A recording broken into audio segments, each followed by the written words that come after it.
Bismillahirrahmanirrahim. Assalamualaikum warahmatullahi wabarakatuh. Nama saya Megawati dengan NIM D011015. Di sini saya akan menjelaskan tentang contoh soal yang telah diberikan Ibu untuk pemenuhan tugas MIT. Baiklah, yang pertama kita masuk kepada contoh soalnya. Bangunan bertingkat yang dilengkapi ruang bawah tanah berukuran 10 dikali 30 meter akan dibangun di atas tanah pasir. Perancangan pondasi bangunan tersebut dipertimbangkan dapat mewakili oleh potongan tampang bangunan pada gambar C6.1. Dasar fondasi terletak pada kedalaman 2,5 meter dari permukaan tanah. Beban dinding P1 dan P3 sebesar 350 kN per meter aksen. Sedangkan beban kolom P2 sebesar 1000 kN. Beban tersebut sudah termasuk beban lantai, tanah di atas plat fondasi, dan beban struktur. Garis kerja resultan beban dinding P1 dan P3 eksentris dengan E sama dengan 20 ke arah dalam bangunan dari beberapa hasil uji kerucut statis atau sondir yang dilakukan pada lokasi bangunan tersebut. Kondisi tanah dasar dapat diwakili oleh hasil pengujian yang ditunjukkan pada gambar C6.1b. Data berat volume tanah menurut kedalaman sebagai berikut. Yang pertama dari 0 sampai 2,5 meter, kedalaman tanahnya itu, berat volume tanahnya itu 16,5 kN meter kubik. Yang kedua itu 2,5 meter sampai 6 meter, berat volume tanah 16,5 kN meter kubik. Dan yang ketiga 6 sampai 9,75 meter, itu berat volume tanahnya mencapai 18 kN per meter kubik. Yang keempat ada 9,75 sampai 11,75, berat volume tanahnya itu 17 kN per meter aksen. Nah, sudut dalam efektif di bawah dasar fondasi rata-rata adalah 35 derajat. Dan kohesi tanahnya sama dengan 0. Muka air tanah sangat dalam. Hitung dimensi fondasi yang memenuhi syarat faktor aman terhadap kapasitas dukung dan penurunan. Disyaratkan penurunan maksimum itu 40 mm dengan tegangan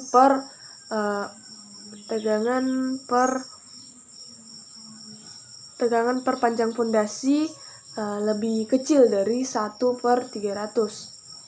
Dalam hitungan kapasitas digunakan persamaan Fisik 1975. Selanjutnya kita masuk pada penyelesaiannya. Yang pertama kita harus menghitung dimensi fondasi dan kapasitas dukung.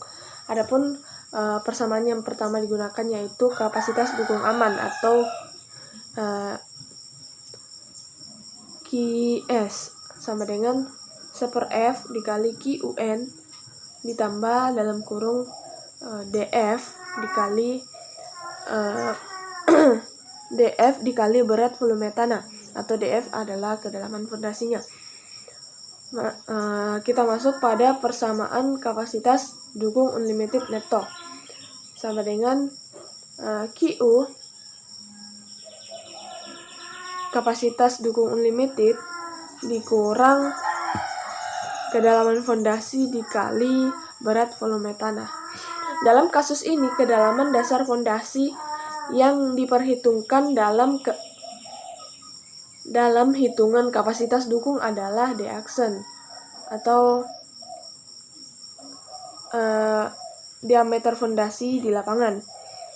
Karena itu persamaan umum kapasitas dukung fondasi memanjang. Jadi QU sama dengan kohesi tanah dikali dengan faktor kapasitas dukung persegi ditambah diameter fondasi di lapangan dikali faktor kapasitas dukung persegi ditambah 0,5 dikali diameter fondasi dikali berat volume tanah dan dikali faktor kapasitas dukung interseki atau bagian NY-nya. Oke, next kita masuk pada gambar. Sini sudah dijelaskan dari gambar 6.1C-nya. Ada tekanan kerucutnya juga serta penampang bangunan, ada pembebanan dan dimensi fondasi. Di sini sudah ada dari hasil perhitungan. Kita masuk pada perhitungannya. Dengan memperhatikan faktor kedalaman dan bentuk fondasi, maka persamaan QU-nya menjadi, ada rumus pada layar. Karena beban arahnya vertikal, maka IC atau gradien hidrolik kritisnya sama dengan 1. Jadi persamaan C akan disubstitusi ke dalam persamaan A dan B. Diperoleh persamaan kapasitas dukung aman. Karena tadi pertama itu ada IF per QN, maka nilai QN-nya dimasukkan dalam persamaan yang sebelumnya, di mana IF dikali SC DC CNC ditambah SQ DQ D aksen lambda NQ ditambah SY DY 0,5 B lambda dikali MY dikurang DF lambda kurung ditambah DF lambda. Untuk fondasi pada tanah pasir dengan kohesi sama dengan 0, maka dimasukkan lagi persamaannya QS. Dalam hal ini akan digunakan persamaan Fasig 1975 dengan sudut geser dalam tanah ialah 35 derajat. Maka diperoleh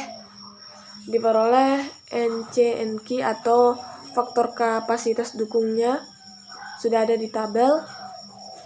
Itu 46,12, 33,30, 48,03. Untuk fondasi P2 dibuat berbentuk bujur sangkar. Faktor bentuk fondasi dari Fasig untuk beban sentris B2 sama dengan B2 aksen atau dibulatkan, dan L2 sama dengan L2 aksen. Maka B2 aksen per L2 aksen sama dengan 1 bujur sangkar. Maka SQ-nya sama dengan 1 ditambah tangen sudut gesek dalam tanah. Jadi 1 ditambah tangen 35 derajat sama dengan 1,7. SY-nya sama dengan 0,6. Faktor kedalaman fondasi dari Fasig ada di tabel 3.6 di buku. Selanjutnya D per B aksen itu harus lebih kecil daripada 1. Maka DQ sama dengan 1 ditambah 2 dalam kurung D aksen per B2 tangen sudut gesek dalam tanah dikali 1 per sin sudut gesek dalam tanah pangkat 2. Oke, nilainya sudah dimasukkan dan hasilnya itu 1 ditambah 0,13 per B2. Dan DS-nya itu 1 per F, dimasukkan lagi nilai QS-nya. Namun QU-nya. Namun persamaan QS ini ada 2, ada yang 1 per F dikali QU ditambah DFY, dan ada juga 1000 per B2 pangkat 2. Maka untuk mencari nilai yang tidak diketahui, kita bisa menggunakan 1000 per B2. Oke, next. Setelah dimasukkan nilainya, maka B2-nya dihasilkan yaitu 1,75.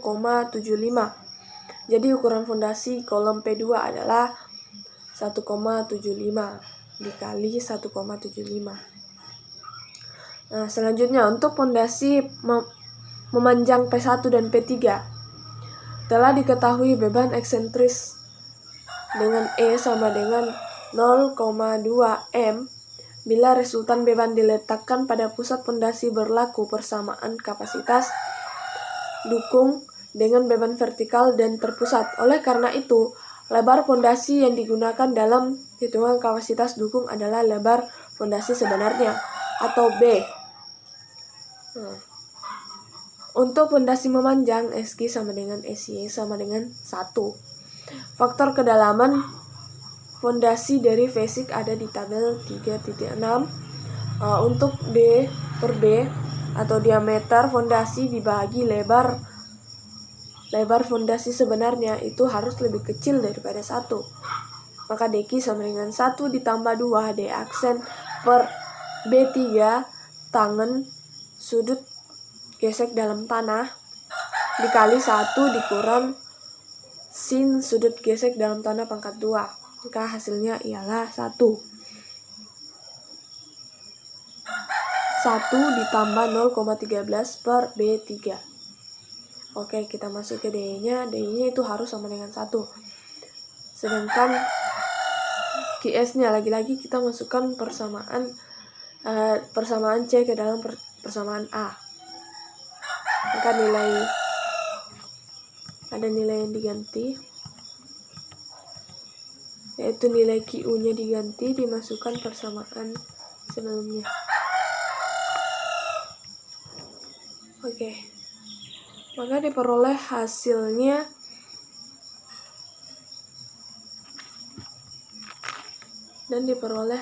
itu B3 sama dengan 1, sekian-sekian, namun dibulatkan jadi 1,2. Luasan fondasi dibuat simetris terhadap resultan beban. Jadi tekanan pada dasar fondasi per meter panjang terbagi rata itu sama dengan Q sama dengan 350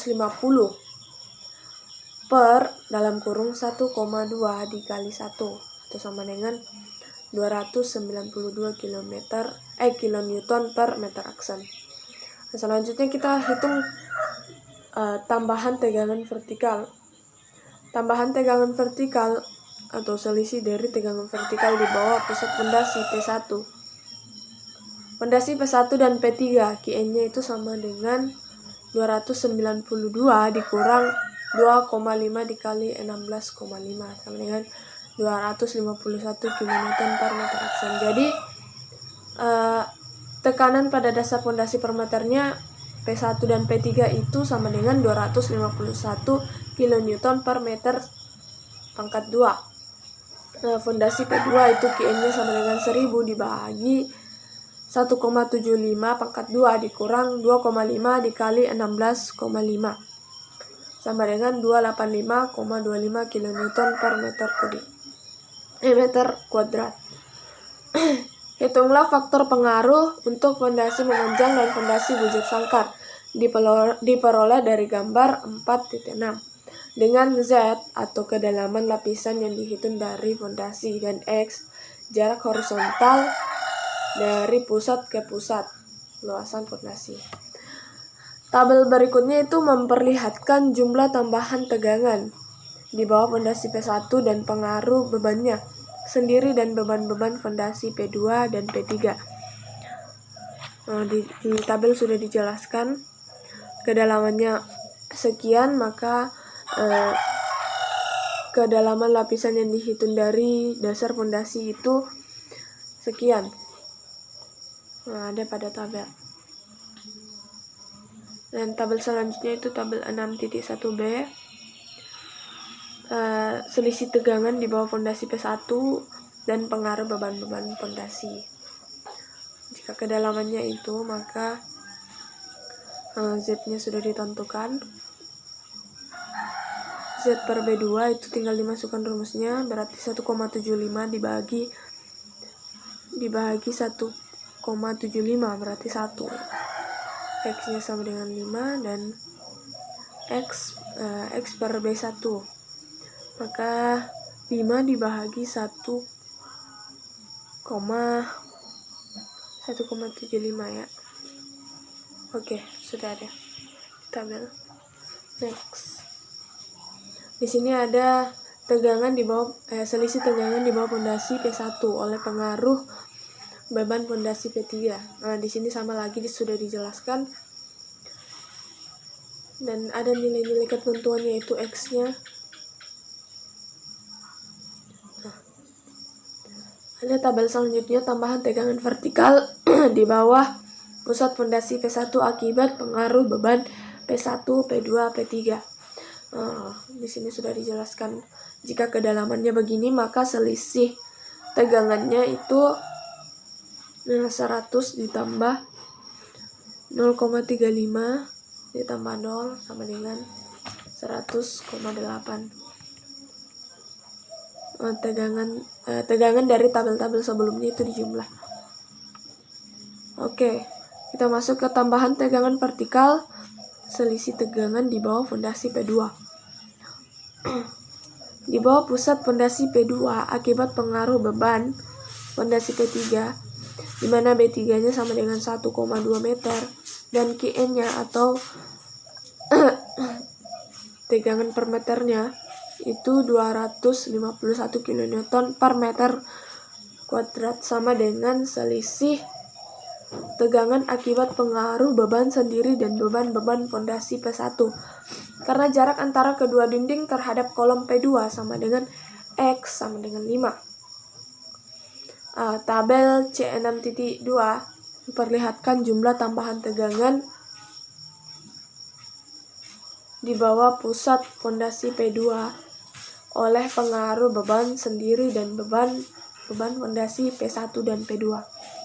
Lagi-lagi ada tabel di sini, dimasukkan nilai kedalamannya dan sudah ditentukan nilai Z-nya, nilai X-nya juga, dan X per P1 itu tinggal dimasukkan Z-nya berapa dibahagi B1 atau 1,2,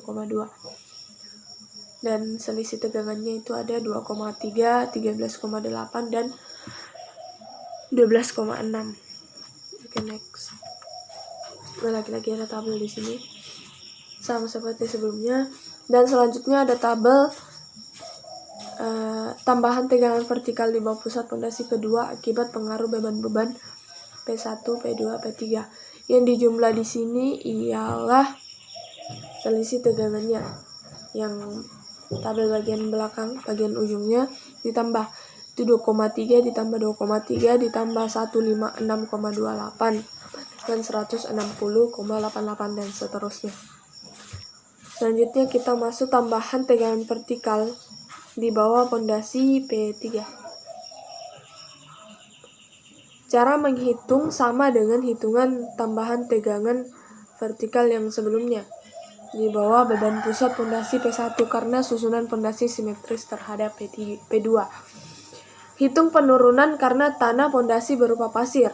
Penurunan total hanya berupa penurunan segera. Hitung penurunan segera dilakukan dengan cara di Beer dan Martin.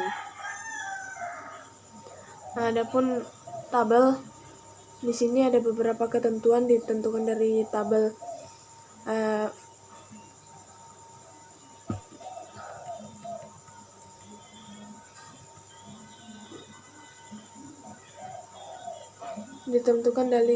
persamaan Fesi. Oke, selanjutnya kita masuk sebagai contoh pada lapisan 2,5 sampai 6 meter. Jarak tengah-tengah lapisan di dasar fondasi itu Z sama dengan 4,25 meter. Penol aksennya sama dengan 2,5 dikali 16,5 ditambah 4,25 dikali 16,5 sama dengan 70,1 kN per meter kuadrat. Nah, selisih P-nya di sini itu sama dengan selisih tegangannya, di mana 100,8 kN per meter kuadrat. C-nya 1,5 dikali Q0 per P0 sama dengan 1,5 dikali 12.000 per 70,1 sama dengan 256,8. SI sama dengan H per C ins P0 ditambah selisih P per P0 sama dengan 3,5 per 256,8 ins 70,1 ditambah 100,8 per 70,1 sama dengan 0,012 meter. penurunan segera pondasi P1 sama dengan P3 dengan SI P2 sama dengan SI P3 0,012 ditambah 0,007 ditambah 0,01 sama dengan 0,029 meter atau sama dengan 29 mm. Dinyatakan oke karena di bawah 40 mm. Nah, selanjutnya tabel untuk menghitung penurunan pondasi P2. Ini sudah sangat jelas. Selanjutnya kita masuk ke penurunan pondasi P2. SI P2 sama dengan 0,016 ditambah 0,007 ditambah 0,013 sama dengan 0,036 meter dan 36 mm. Dinyatakan oke karena di bawah 40 mm. Dari perhitungan di atas diperoleh penurunan maksimum 36 mm lebih kecil dari 40 mm. Besarnya beda penurunannya akibat penurunan tak seragam antara pondasi P1 dan P2 dan atau P3 dan P2. Jadi delta S-nya atau selisih S-nya itu sama dengan S1 P2 dikurang SI P1 sama dengan 36 dikurang 29 atau 7 mm. Nah, distorsi kaku atau tegangan normal per panjang pondasi itu sama dengan 7 dibahagi 5000 sama dengan 1 dibahagi 1/714. Dinyatakan oke karena di sini lebih kecil dari 1/300. Dari pertimbangan faktor aman terhadap keruntuhan kapasitas, daya dukung dan penurunan toleransi, dimensi dan kedalaman ketiga fondasi memenuhi syarat. Jadi untuk dinding P1 dan P3 dipakai fondasi memanjang dan lebar dengan lebarnya itu 1,2 meter dan kolom P2 dipakai fondasi bujur sangkar dengan lebar 1,75 meter seperti pada gambar. Nah, itulah dia hasil penjelasan dari saya. Lebih dan kurangnya mohon dimaafkan. Wabillahi taufiq wal hidayah. Assalamualaikum warahmatullahi wabarakatuh.